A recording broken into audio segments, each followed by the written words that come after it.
আপনি এই দেশের দরিদ্র মা বোনদেরকে ভুলেন নাই, বলেছেন ফ্যামিলি কার্ড দিবেন। আমাদের বিরোধী পক্ষরা বলেছে রাখ তোর ফ্যামিলি কার্ড।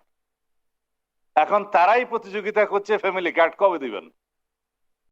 বিএনপি প্রতিশ্রুতি দেয়, প্রতিশ্রুতি রাখে,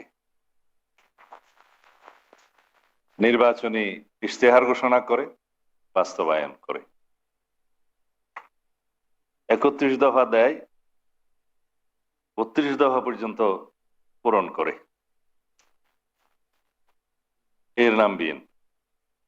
আমরা শহীদ রাষ্ট্রপতি জিয়াউর রহমানকে দেখে ছাত্র রাজনীতিতে যোগদান করেছিলাম, কারণ তিনি উৎপাদনমুখী শিক্ষা ব্যবস্থার কথা বলেছিলেন, বেকার সৃষ্টির কোনো কথা বলেননি। তিনি শিক্ষা ব্যবস্থার উন্নয়নের জন্য, উৎপাদনমুখী শিক্ষা করার জন্য এবং প্রত্যেকটি শিক্ষার্থীর হাতকে কর্মের হাতে পরিণত করার জন্য উদ্যোগ গ্রহণ করেছিলেন। কারিগরি শিক্ষা সহ সকল উদ্যোগ তার সময়ে গৃহীত হয়েছে। সাক্ষরতার হার বৃদ্ধির জন্য তিনি গণশিক্ষা শুরু করেছিলেন। বহু বছর সেই গণশিক্ষা কার্যক্রমের মধ্য দিয়ে যারা জীবনে দস্তখত শিখতে পারেননি তারা দস্তখত করে মৃত্যুবরণ করেছেন।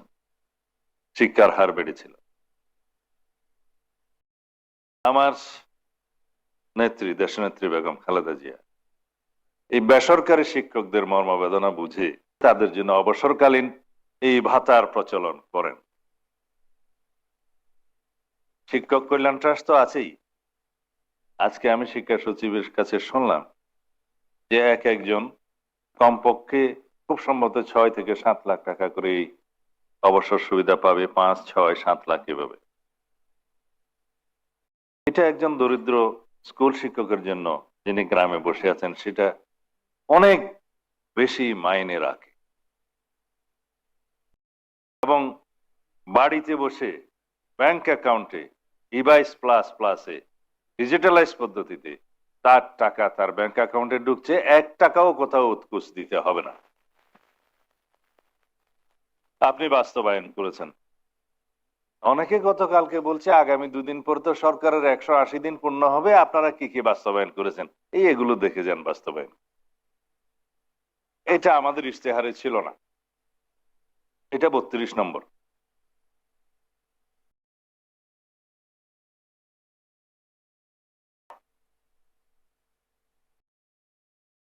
স্কুল ড্রেসটা 33 নম্বর।